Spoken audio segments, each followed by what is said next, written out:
박근혜 대통령의 대국민 사과에도 불구하고 최순실 씨 의혹은 모든 전국 이슈를 집어삼키는 블랙홀이 되고 있습니다. 그런 가운데 대통령의 임기가 1년 4개월이나 남은 만큼 국정 수습을 위한 후속 조치가 하루속히 뒤따라야 한다는 여론도 높아지고 있습니다.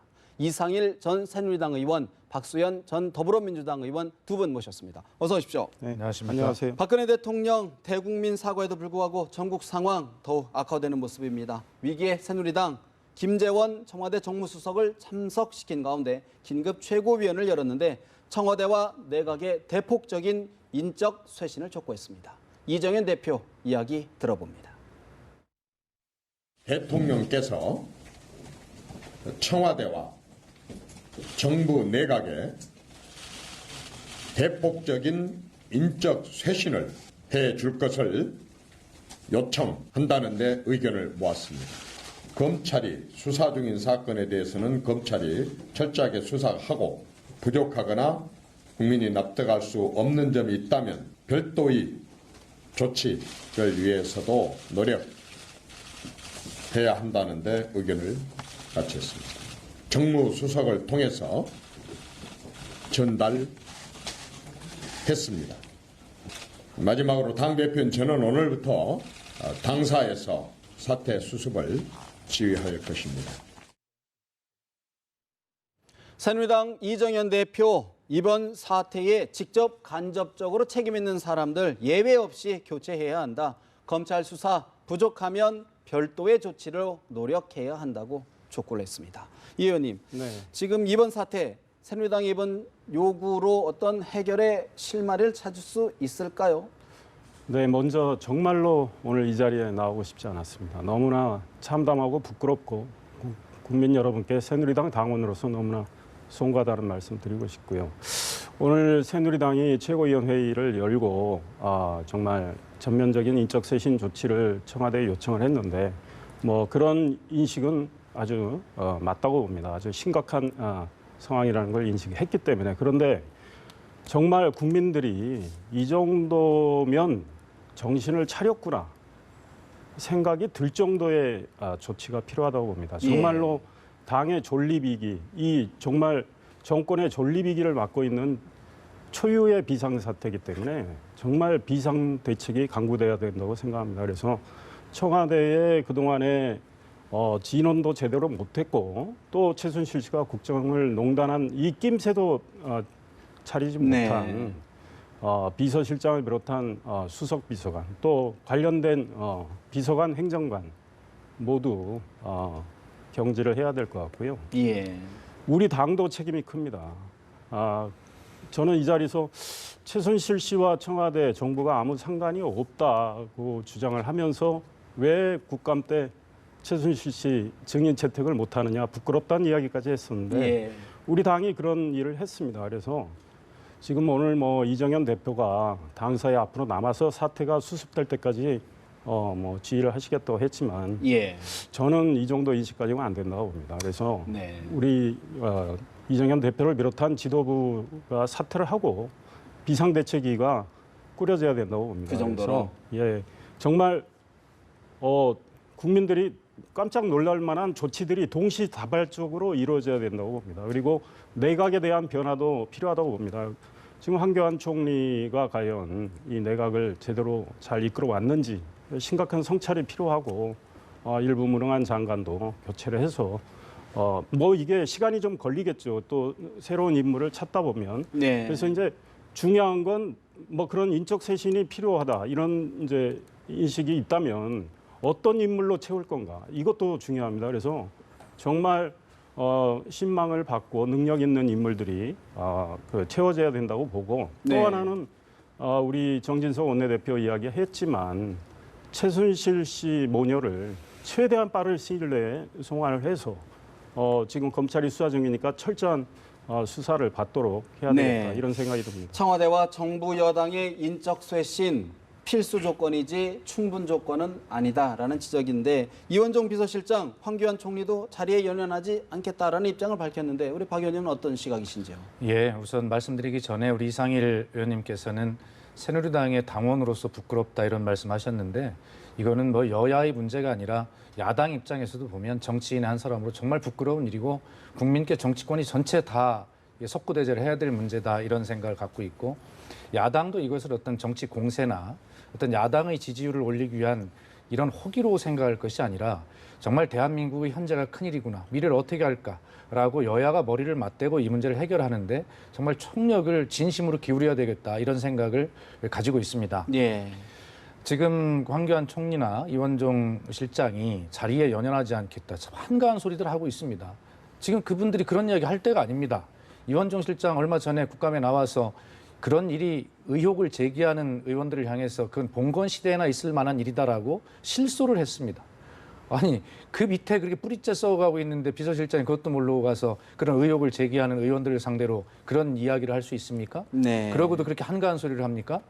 지금 이 문제가 제가 볼 때는 지금 이정현 대표 새누리당에서 수습책을 이렇게 인적 쇄신을 이야기를 했는데 인적 쇄신도 쇄신이지만 그에 앞서서 진정성 있는 사과가 먼저라고 생각합니다. 어제 대통령께서 사과를 발빠르게 하셨습니다만 1분 40초에 불과한 그냥 내가 이렇게 사과하니 국민 여러분 더 이상 이야기하지 말라는 식의 이런 통보식 사과 전혀 네. 감동도 없고 이게 수습의 실마리가 되지 않습니다. 오히려 대통령님의 사과가 더 이게 기름을 끼얹은 꼴이 됐습니다. 청와대 내각의 인적쇄신과 함께 여당에서도 특검론, 대통령 탈당론까지 제기가 되고 있습니다. 여당의 의원들의 이야기 잠시 들어보시겠습니다. 이런 무참한 일이 일어나는지 까맣게 몰랐고 이런 무참한 일을 막지 못했던 집권 여당의 국회의원으로서 국민께 죽을 죄를 지었음을 고합니다. 이번 사태는 역사상 최악의 국기문란 아니 국기 파괴 사건입니다. 지금 검찰로서는 이거 어떤 경우에도 총책 진실을 밝힐 수 없고요. 그래서 여야는 오늘 당장 지도부가 만나서 특검 도입을 바로 논의해야 되고요. 두 번째는 청와대 이원종 비서실장 이하 모든 사람들 다 전면 개편해야 됩니다. 실질적으로 지금 인사정책이니 안보 관련된 자료 같은 것이 함부로 유출된 것을 넘어서 이 부분에 상당히 개입하고 있었던 흔적이 보이면서 있어서는 안 되고 있을 수 없는 일이 정말 발생했다. 이제 탈당이 결국 이제 정치에 관여하지 않는 모습이라고 보이는데요. 네. 결국 그 수순을 갈 수밖에 없다고 생각을 합니다. 탈당보다도 더 중요한 것이 대통령 측근에 있는 분들로서 제대로 대통령을 보좌하지 않고 했던 분들의 사퇴가 먼저라고 생각을 합니다. 새누리당 김용태 의원, 지금의 검찰로는 어떤 경우에도 총체적인 진실을 밝힐 수 없다. 여야 지도부 당장 특검 도입을 논의하라고 촉구했습니다. 비박계 중진 나경원 의원, 탈당이 결국 정치에 관여하지 않는 모습이라고 본다. 결국 그 수순으로 갈 수밖에 없지 않나라고 전망을 했는데요. 박 의원님, 네. 대통령의 임기가 1년 4개월이나 남은 상황입니다. 앞으로 수습책, 현 상황, 현 시점에서 어떤 것이 가장 최선책이라고 보십니까? 예, 조금 전에 제가 말씀을 드리다 말았는데 우선 대통령님의 정말 마음을 담은 어제 같은 사과가 아니라 진정성 있는 사과로 이 놀라고 당황하고 황당해하는 국민의 마음을 어루만져 주셔야 합니다. 거기서부터 시작해야 합니다. 결코 이게 늦지 않았습니다. 그래서 이 수습책은 우선 대통령님의 진정성 있는 사과와 그다음에 진상규명 조치가 돼야 되겠죠. 진상규명은 어제 대통령의 사과문에서 이미 대통령 스스로가 이 문제의 중심에 되어 있고 대통령 스스로가 수사 대상이 되어버렸습니다. 그렇기 때문에 이정현 대표께서 말씀하시는 검찰 수사를 지켜보고 하자, 추가적 조치하자, 이것은 말씀이 안 되고 어떻게 검찰이 수사할 수 있습니까? 대통령께서 이미 수사 대상이 되어버렸는데 그렇기 때문에 김용태 의원의 말씀대로 빨리 여야가 특검에 합의해서 하루빨리 예. 그 진상규명 조치에 들어가야 된다.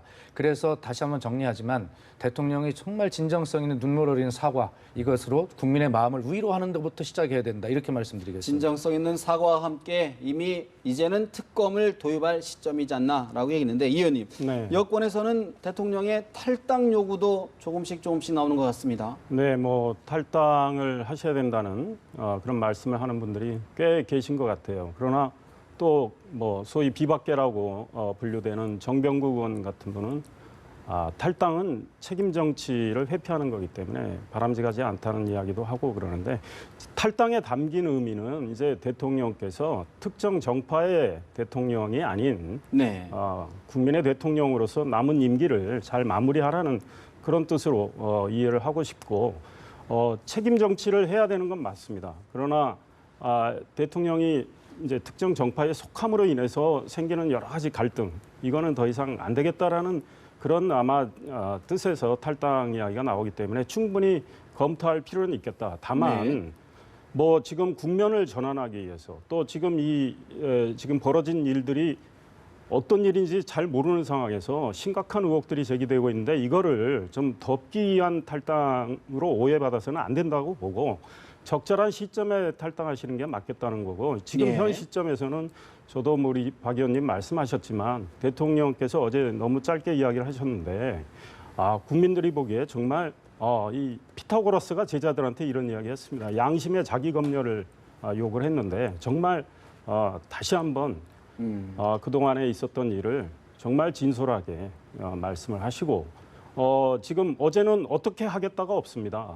그런데 이제 오늘 사실은 청와대에서 어떻게 하겠다 이런 이야기들이 나와야 되는데 후속 지금 대책이. 침묵하고 있는데 네. 속히 이 문제를 수습할 수 있는 대책을 제시를 해야 된다고 봅니다. 그래서 그런 것들이 빨리 이루어져야 되고 예.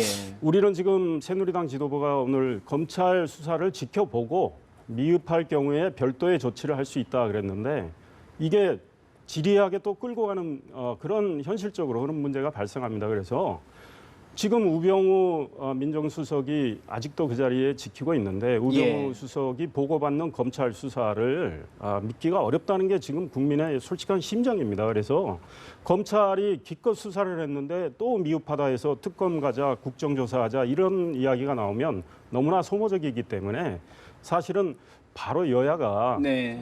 합의를 해서 특검으로 가는 게 옳겠다 이런 생각을 하고 문제의 발단도 대통령이지만 결국 문제의 수습책도 대통령이 쥐고 있다라는 지적들이신데 사실 어제 온라인 포털에서는 탄핵, 하야 등의 단어가 검색어의 상위권에 올랐습니다. 야권에서는 조심스럽지만 탄핵을 거론하는 일부의 목소리도 나오고 있습니다. 야권의 목소리 들어보실까요? 아니 어떻게 국민이 맡긴 이 통치 권력을 어떻게 그 근본도 알 수 없는 사람들한테 다 거의 넘기다시피 했잖아요. 네. 결국은 뭐 국정농단, 헌정 파괴 뭐 이런 수준이라고 보이지고 이미 대통령이 어제 한 사과의 의미는 저는 범죄 행위를 자백했다는 데 의미를 두고 싶어요. 네. 이런 정도면 이미 대통령의 권위도 상실하고 지도력도 다 없어졌습니다. 저는 하야하고 거국 중립내각 구성해서 국가 권력 다 넘긴 게 맞다고 생각합니다. 이제는 대통령으로서 그 권위를 아무도 인정하지 않은 상태가 됐어요. 정말로 극소수 본인들 빼고는 네. 결국은 탄핵 국면으로까지 가게 될 겁니다. 이른바 문고리 3인방은 사실 대통령을 떠난 적이 없는 사람이고 지금도 대통령을 가장 가까이서 모시고 있는 사람들이죠. 예. 이런 사람들이 그 문서를 갖다 매일같이 최순실에게 갖다 줬다면은 그것은 대통령의 심부름을 한 것이지 대통령이 모르는 상태에서 이것이 뭐 새해 나간 건 아니라고 보여집니다. 이제는 최순실 게이트를 시작했지만 박근혜 게이트가 되어버렸다 이렇게 생각합니다. 지금 대통령은 지금 닉슨이 워터게이트 사건으로 탄핵에 직면해서 하야하던 그 상황. 예. 그 상황을 좀 면밀하게 복기를 해야 될 것 같습니다. 왜냐하면 결국에는 닉슨도 이 사태를 갖다 거짓말로 덮으려다가 물러나지 않으면 안 되는 상황까지 직면을 했거든요. 그렇죠.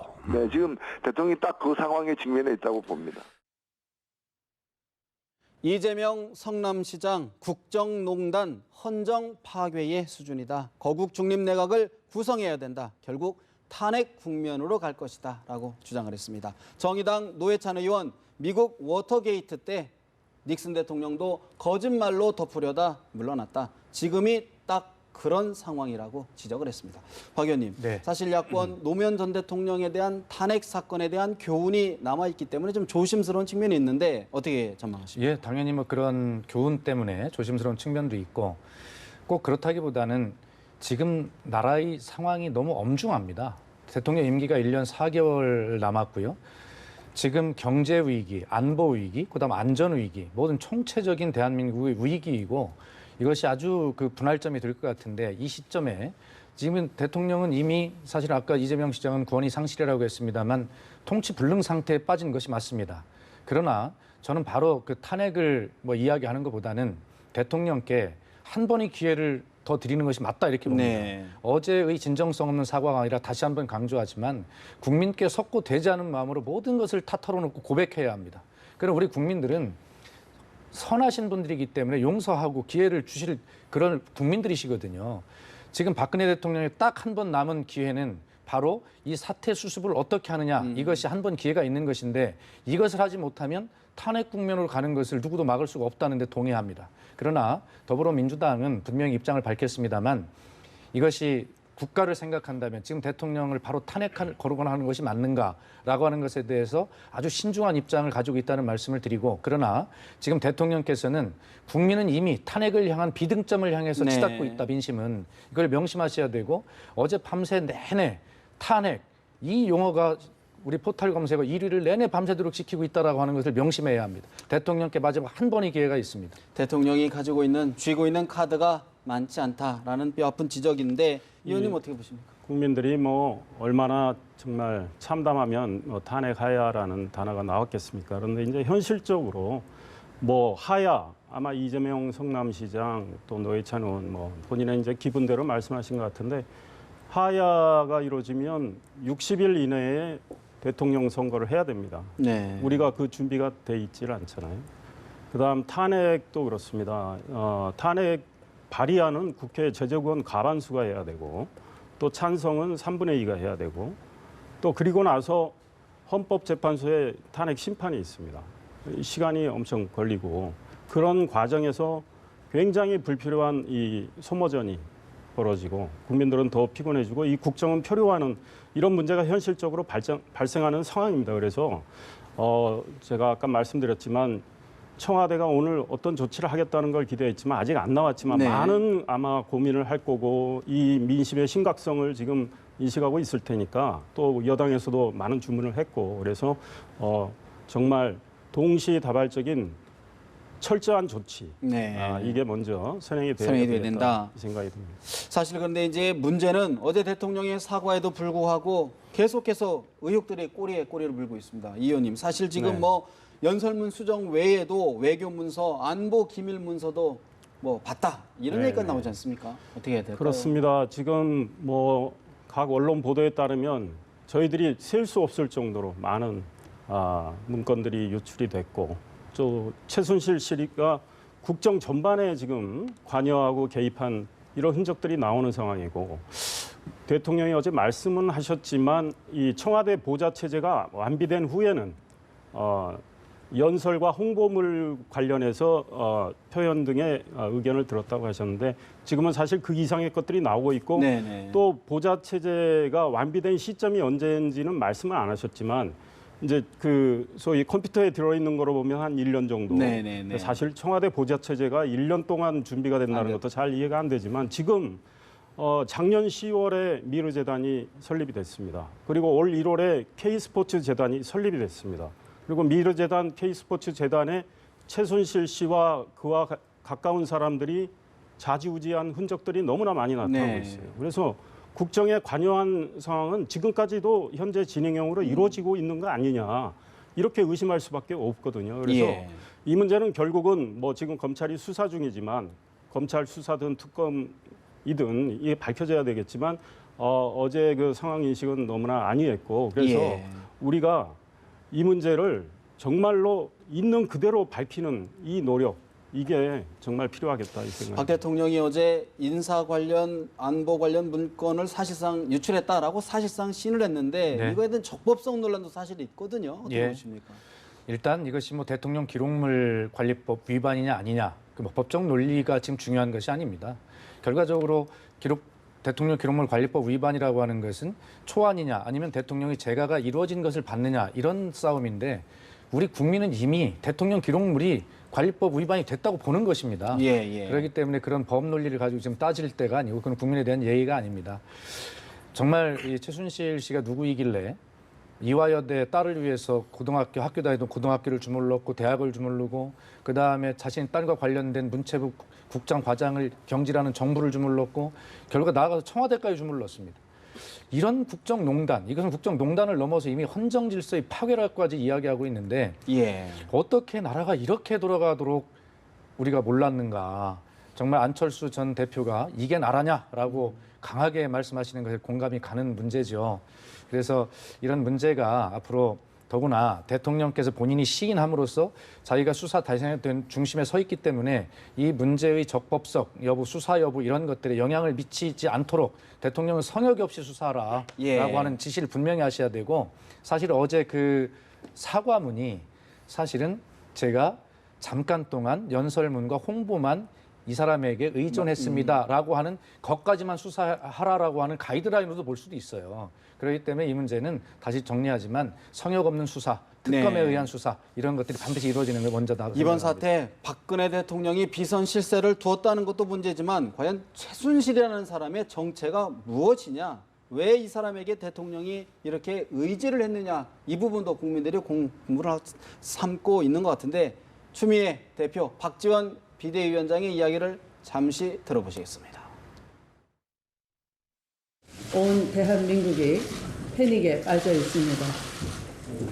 대한민국 국민은 헌법을 통해 한 명의 대통령을 뽑았었는데 사실상 2명의 대통령이 국정을 운영하고 있었습니다.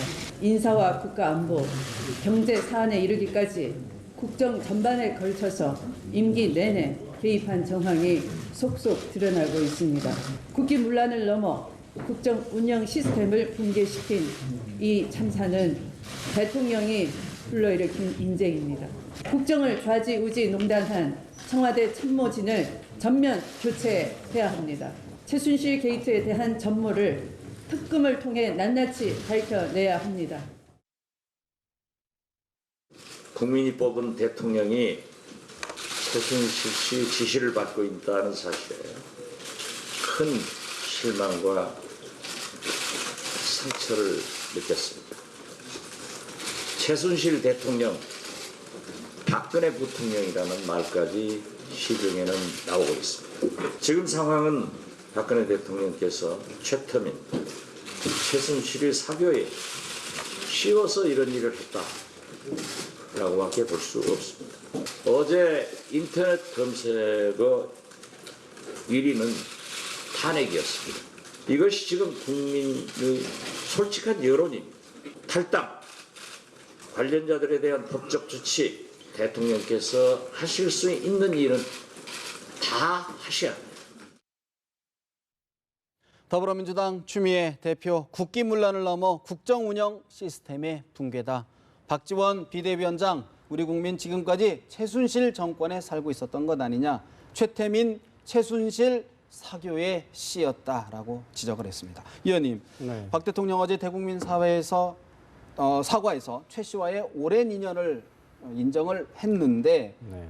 최 씨, 정치권에서는 어떤 인물로 지금 보고 있는 건가요? 예, 그 말씀 드리기 전에 뭐 박지원 원내대표나 이런 분들이 이제 좀 표현에 신중을 기해 주셨으면 좋겠다. 뭐 아무래도 호재를 만나신 건 맞지만 뭐 대통령이 최순실 씨 지시를 받았다. 뭐 최순실 대통령, 뭐 박근혜 부통령 이런 표현은 그렇게 품격이 있는 표현이라고 보질 네. 않고 최순실 씨는 뭐 저희 여당 내에서 그분을 봤다고 하는 분들은 거의 만나지를 못했습니다. 그러니까 정말 배우에 가린 인물인데 저희들도 모르지만 언론을 통해서 뭐 쭉 많은 보도가 이어져 왔었죠. 그러니까 저희들이 충분히 짐작할 수 있고 또 어제 대통령께서 과거 본인이 아주 어려웠을 때 도움을 준 인물이다 이렇게 말씀하셨는데 인연은 뭐 매우 오래된 걸로 보입니다. 그러니까 1974년에 유경수 여사가 서거하셨을 때 그 최순실 씨 아버지 최태민 목사가 3차례 편지를 보내고 그래서 아주 친밀해졌고 그 이후에 딸을 박근혜 당시 이제 뭐 영애에게 소개를 시켜주면서 인연이 생기면서 계속 친밀해졌던 것 같아요. 그러니까 최순실 씨 입장에서는 지금 대통령과 직접 연락할 수 있으니까 예. 뭐 당내 뭐 소위 저희 뭐 친박 핵심 측근이라는 분들도 못 만난 상황인데 그럴 필요가 없었다고 보고 예. 아마 최순실 씨는 나름대로 뭐 많은 도움을 줬겠죠. 그런데 중요한 거는 대선 과정에서까지 선거운동 도와주고 다 줬죠. 그런데 이제 새 정부가 출범을 했을 때 대통령이 청와대에 들어가시고 공적 시스템을 가동을 했어야 되는데 지금 이 사적 채널, 지금 뭐 비선실세라고 해도 과언이 아닌데 여기에 모든 걸 의존하는 형국이 됐고 그런 걸 입증하는 지금 자료들이 막 나오는 네. 상황. 이러니 국민들이 어안이 벙벙해지는 거죠. 그래서 어느 정도 친밀했는지는 지금 여러 가지 의혹의 여러 증거들이 나오고 있는데 그만큼 친밀했기 때문에 이런 게 나오는 거죠. 그리고 청와대에 지금 보면은 오늘 또 신문에 보도가 됐고 사진도 보도가 됐지만 청와대에서 근무하는 공무원들이 최순실 씨의 지시를 받고 있는 장면들, 뭐 전화기를 닦아서 주고 네. 또 보니까 최순실 씨가 뭐 대통령 의상과 관련해서 뭐 개인적으로 고를 수는 있지만 청와대에 근무하는 공무원들을 데려다가 심부름을 시키듯이 하고 하는 거는 정말 네. 있을 수 없는 일이다. 그러니까 공적 시스템이 지금 다 마비가 됐다. 붕괴가 됐다. 네, 이게 문제인 거죠. 사실 공교롭게도 오늘이 이제 박정희 전 대통령의 37주기인데 박 대통령이 결국은 개인사와 깊숙이 연관이 됐다 이런 말씀이신데 박 대통령 사실 비선실세 전직 대통령들의 이런 경험들을 많이 충분히 보고 특별감찰관제까지 신설을 했는데 왜 이렇게 이런 사선 비선 조직에 좀 빠지게 될까요? 아마 이것이 이제 박근혜 대통령의 특별한 개인사에서 좀 확장된 그런 측면이 있다고 저는 봅니다. 그 어린 나이에 부모를 그렇게 흉탄에 이르시고 한 그 당시에 얼마나 마음이 아팠겠습니까? 그럴 때 그 마음에 위안을 주고 마음을 잡아줬던 그런 존재는 사실 개인의 어떤 사인 간의 관계를 넘어서 좀 더 특수한 신뢰 관계를 갖는 마치 네. 신앙이나 종교와도 같은 이런 수준에 이를 수 있는 관계가 있거든요. 그런 측면에서 사실은 이 최순실 씨 부친이신 고 최태민 목사의 이야기부터 우리가 한 3, 40년 들어온 이야기입니다. 네. 그리고 2007년에 이명박 후보와 박근혜 후보가 경선을 할 때 그 당시 이명박 후보 측의 대변인 장광근 의원이 한 얘기가 이 최 씨 일가와의 인연은 과거가 과거의 문제가 아니라 현재 진행형이고 미래 진행형일 것이다 이렇게 멘트를 했더라고요. 근데 지금 미래 진행형이 되어 버렸습니다. 예. 그래서 이런 것들이 이제 박근혜 대통령이 그런 사적으로 의존하는 그런 관계를 넘어서 대통령이 된 이후에도 이렇게 긴밀하게 의존하다 보니까 네. 이런 공적 시스템을 파괴하는 관계까지 왔다 이렇게 보고 다만 아까 이제 우리 이상일 의원님께서 새누리당의 친박 핵심도 최순실을 본 적이 없다. 이게 참 큰 문제가 다른 사람을 만날 필요가 없는 거예요. 대통령과 워낙 긴밀하게 연결이 돼 있으니까 다른 사람 힘을 빌릴 일도 없고 만날 일도 없는 것입니다. 아마 그래서 아마 철저하게 숨겨진 측면 이런 예. 측면들이 오히려 문제를 더 키우지 않았나 이런 생각이 듭니다. 앞으로 그렇다 그러면 이런 비선 인맥, 국정 개입이나 권력 남용, 호가호위를 막을 제도적 방안 어떻게 좀 마련을 해야 될까요? 그러니까 이제 이런 문제를 좀 없게 하기 위해서 사실 우리가 특별 감찰관제라는 것들을 만들고 했는데 사실은 제도가 문제가 아니라 제도를 운영하는 사람의 문제 아니겠습니까? 지난번에 이석수 특별감찰관의 문제가 났을 때 사실은 저희는 우병우 수석에 대한 문제를 좀 건드려서 괘씸죄에 걸린 게 아닌가 봤는데 사실은 우병우 수석보다 더 보호하고 싶은 최순실의 문제가 뒤에 있다라는 그때 이미 예상을 하고 얘기를 했었습니다.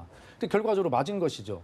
특별감찰관제라고 하는 아무리 좋은 제도를 여야가 합의해서 만들었지만 결과적으로 이 제도가 작동이 안 된 것입니다. 그 제도를 운영하는 대통령께서 이 결과적으로 이걸 작동하지 못하게 한 것이고 대통령이 직접 지시를 하지 않았다 하더라도 그런 분위기를 아는 사람들에 의해서 제도가 작동이 안 된 것이거든요. 그래서 이런 것들이 다 저희들에게는 정말 뼈아픈 교훈이 될 것이라고 생각하는데 기왕에 이런 특별감찰관 제도 네. 사실은 급히 합의해서 만들다 보니까 좀 부족한 부분이 있어요. 그래서 이런 문제들도 차제에 좀 더 어떤 보완해보고 하는 계기로 노력들도 좀 삼아야 되겠다 이런 생각이 듭니다. 의원님 어떻게 보십니까? 네, 맞습니다. 아무리 좋은 제도도 운영을 잘못하면 뭐 제도에 구멍이 생기기 마련입니다. 그런데 이제 이 문제 때문에 개헌론이 더 부추겨질 수도 있습니다. 네. 왜냐하면 지금 이 대통령제 정말 제왕적 대통령제라고 그러지 않습니까? 지금 무소불위의 이 고난이 대통령한테 몰려 있기 때문에 여러 가지 장치가 있음에도 불구하고 뭐 대통령이 운영을 잘못하면 다 뭐 호수아비가 돼버리기 때문에 그래서 대통령 권력을 좀 제한하는 대통령제를 하더라도 네. 권력을 제한하는 장치를 좀 넣자. 뭐 이제 국회나 총리의 권한을 강화하자 뭐 이런 이야기도 있을 수 있고 또 의원 내각제 도입하자는 이야기도 있을 수 있고 다양한 논의들이 나오는데 사실은 대통령께서 국회 오셔가지고 개헌이 필요하다고 이야기를 하셨는데 그날 바로 엄청난 사건이 터져서 청와대 정무수석이 말씀하신 대통령 주도의 개헌은 사실상 물거품이 됐고 이제 그럼에도 불구하고 우리나라 이 권력 구조를 어떻게 네. 정말 좀 87년 체제의 한계에 봉착했다는 건 누구나 인식을 하고 있으니까 예. 좀 잘 권력 분립의 정신을 살려가면서 만들어 갈 건가에 대한 심각한 진지한 논의는 논의가. 또 필요하다. 그런 과정에서 지금 말씀하신 여러 가지 제도적 장치를 보완을 해야 되겠다 이런 생각을 갖게 됩니다. 사실 여야 대선 주자들 이번 일에 대해서 박근혜 대통령을 강하게 비판하고 나섰는데 향후 대선이나 정치 일정에도 상당한 후폭풍이 불가피해 보입니다. 이 의원님, 네. 당장 남경필 경기지사, 대통령 비서실장, 총리뿐만 아니라 여당 대표 이정현 대표도 물러내야 네. 된다라고 네네. 촉구하고 나섰는데 여당의 어떤 기류 바뀔 가능성 어떻게 보십니까? 아직은 접치기는 어렵습니다. 저도 모두에 말씀드렸지만 정말 국민들이 생각하는 이상의 비상 조치를 취해야 된다고 봅니다. 그런 맥락에서 지금 우리 당 대표가 그동안 보여준 어떤 면에서는 청와대에는 할 얘기를 못하는 이런 모습. 근데 네. 지금 이런 상황에서 그 당대표를 중심으로 이걸 수습한다. 과연 국민들이 얼마나 믿어줄지 신뢰할지 의문이 생기고 남경필 경기지사 인식에 저도 동의를 하고요. 정말 너무나 철저하고 심각한 조치들이 동시에 이렇게 이루어져야 된다. 이걸 강조하고 싶습니다. 사실 또 하나의 관심, 사실 이제 여권의 유력한 대선 후보로 꼽히는 반기문 유엔 사무총장의 행보, 대선 행보에도 영향이 있을 것 같은데 박 의원님 어떻게 전망하십니까? 당연히 영향이 있겠죠. 지금 예상하던 대로 반기문 총장이 귀국하면서 쉽게 말하면 친박에 같이 하는 그런 후보가 될 것이다라는 것이 일반적 관측이었는데 뭐 사실관계는 모르겠습니다만 이렇게 해서 새누리당 자체가 흔들리는 와중을 보면서 거기에 어떤 자신의 미래를 걸고자 하는 그런 사람은 없을 것입니다. 아마 반기문 대통령 후보의 그런 셈법도 좀 굉장히 복잡해질 것이다 이렇게 보고 당분간 관망하는 시기가 길어질 것이다 이렇게 보고 있고요. 다만 한 말씀 꼭 드리고 싶은 것은 지금 각 당에서 이 대통령과 현 상황에 대한 비판들을 막 쏟아내고 있는데 우리 대한민국을 미래를 이끌고 가겠다는 우리 대통령 후보들, 잠룡들 이분들은 이제 워낙 사안이 심각하니까 비판도 하시지만 이제 미래에 대한 이야기도 함께 큰 단원들도 이야기하면서 국민이 좀 안심하실 수 있도록 그렇게 좀 지도력을 함께 발휘해 주시는 게 좋겠다 이런 말씀 드리고 싶습니다. 사실 미래의 담론이라고 그러면 이상일 의원도 말씀하셨던 것처럼 이제 개헌이 큰 물줄기가 될 것 같은데 박 대통령 주도의 개헌 사실상 어렵다는 지적이 많이 나오고 있습니다. 국민의당 김성식 의원의 이야기 잠시 들어보실까요? 근데 지금은 반인지 대통령제의 폐해는 다 느끼지만 그럼 어떠한 대안의 개헌을 할 것인가를 둘러싸고는 국민적인 공감대가 형성돼 있다고 보기 어렵거든요. 그래서 지금은 개헌을 뭐 제대로 추진한다고 해서 잘 되지도 않을 상황이고 다음 대선 주자들이 책임 있게 국민들 앞에 말씀을 드리고 그 공론화 과정을 거치면서 타개에서 하는 것이 불가피하다 이렇게 보고 있습니다. 최순실, 우병우 등 이런 것을 덮기 위한 그 개헌론의 제기였다는 것이 다 국민들이 알고 계신 마당에 어떻게 뭐 추진이 되겠습니까? 엔진은 푸득푸득하다가 지금 꺼져버린 거죠. 국민의당 김성식 정책위 의장, 단임제의 폐해 모두 느끼지만 어떤 개헌인가를 놓고는 국민적 공감대가 부족하다. 엔진이 푸득푸득하다 꺼져버렸다라고 분석을 했습니다. 이 의원님, 네. 과연 이제 국회 주도의 개헌이 남아 있는데 어떻게 전망하십니까? 예, 그러니까 개헌 논의는 저는 꼭 필요하다고 봅니다. 그래서 이제는 뭐 대통령 주도로 개헌하기가 어려운 상황 아니겠습니까? 대통령 신뢰 위기를 맞고 있고 그러니까 국회에서 속히 특위를 구성을 해서 논의를 해야 된다고 봅니다. 그러니까 최순실 씨 문제는 그 문제고 또 개헌 문제는 개헌 문제이기 때문에 지금 논의를 시작을 해야 되는데 지금 김성식 의원 말씀하셨듯이 어떤 내용으로 갈 거냐 여기에 대해서는 정말 중구난방입니다. 그래서 하나의 물줄기가 이렇게 형성되기가 쉽지 않으리라고 봅니다. 게다가 지금 뭐 개헌에 큰 영향을 미칠 수 있는 문재인 전 민주당 대표께서는 개헌에 대해서 좀 부정적인 상황이고 뭐 개헌 이야기 하다 보면 다음 대통령 임기를 2년 3개월로 줄이자는 이야기가 나올 수도 있고요. 뭐 이런 상황에서 안철수 지금 전 국민의당 대표도 권력 구조만 바꾸는 개헌에 대해서는 부정적이고, 그래서 아직은 논의의 이 핵심 어떤 장이 펼쳐지지 않는 상황인데, 그럼에도 불구하고 논의를 해나가야 되겠다. 다만 지금 개헌을 하면 국회에서 이 국회의원 3분의 2가 찬성을 하고 나서 그렇죠. 국민투표에 붙여져야 되는데, 사실 가장 바람직한 건 내년 4월 재보궐선거에서 국민투표에 붙이는 게 맞는데요. 그때까지 시간이... 어떤 내용을 담아서 그 국회에서 처리하고 국민투표까지 갈 수 있을 건가? 물리적 시간이 부족하다고 봅니다. 그리고 그 이후로 넘어가면 현행 제도를 염두에 놓고 각 당에서 경선이 이제 대통령 후보 경선이 벌어지기 때문에, 특히 민주당은 내년 6월 경선을 못 받고 있는 상황에서 뭐 개헌 논의가 사그라들 가능성이 있습니다. 그래서 빨리빨리 시작을 해서 어느 정도 가닥을 잡는 게 필요하겠다. 개헌, 국회 주도의 개헌, 야당의 입장이 굉장히 중요한 변수일 것 같은데 어떻게 전망하십니까? 근데 야당의 입장은 일관됐습니다. 저희가 개헌을 주장했고, 이것은 시대적 필요에 의해서 반드시 해야 된다. 지난 30년의 옷을 벗고 이제는 새로운 50년, 100년의 옷을 만들어 입어야 된다는데 다 동의합니다. 다만 야당이, 더불어민주당이 지금 이야기하는 문제는 뭐냐면, 대통령이 주도하는, 정부가 주도하는 개헌 논의는 이미 물 건너갔기 때문에 안 된다는 것이고, 이런 사태 때문에 또 안 된다는 것뿐만이 아니라 이미 임기 말에 대통령께서 개입해서 하는 것은 맞지 않고, 아주 굉장히 권력 구조뿐만이 아니라 국민의 기본권 등 국민 생활 전반에 영향을 미치는 많은 부분들을 새롭게 시대 정신으로 담아내야 되기 때문에, 이건 국민의 의견을 굉장히 많이 모아야 되니 민의 전당인 국민의 대표기관인 국회가 중심이 돼서 다양한 의견을 모으고 합의해서 새로운 시대 정신을 담는 헌법을 만드는 게 중요하다, 이렇게 주장을 한 것이고요.